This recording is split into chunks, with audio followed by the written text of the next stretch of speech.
Ici le philosophe jovialiste André Moreau. Déjà, vous avez une idée de ce qu'est un système de pensée. Vous avez des références maintenant.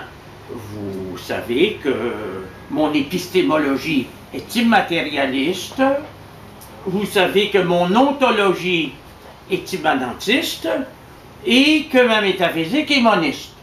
Vous savez que j'ai une éthique de l'excès et je suis en train présentement de rédiger ma grande logique. Cependant, ceux qui croient que mon système n'est accessible qu'aux intellectuels se trompent. Mon système de pensée est un système qui poursuit un but secret, donner à ceux qui entrent en contact avec moi ou avec mes livres le goût de s'éveiller. Je ne prétends pas, comme les gourous orientaux, transmettre une énergie subtile qui va vous donner, qui va vous faire entrer dans le nirvana, comme si vous aviez reçu une gifle métaphysique, ce que l'on appelle là-bas le Shaktipat. Non, je m'adresse plutôt à une faculté en vous très différente des facultés classiques, que sont la volonté, l'intelligence, la mémoire, l'imagination, l'estimative, l'intuition. Je m'adresse en vous à ce que j'appelle la compréhension, dans le sens latin de cum prehendere, prendre avec.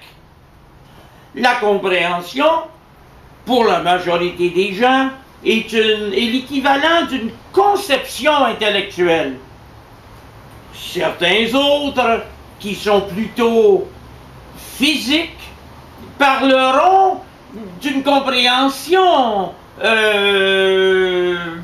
environnementale, comme par exemple cette pièce où je suis comprend des gens.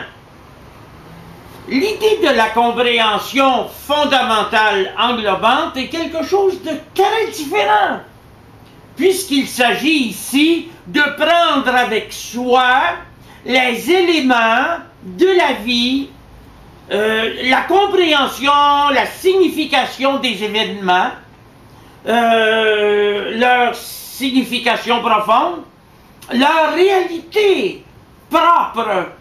Alors évidemment, lorsque l'on est mu par la compréhension, on n'est pas uniquement attaché à la compréhension intelligente ou à la compréhension intuitive.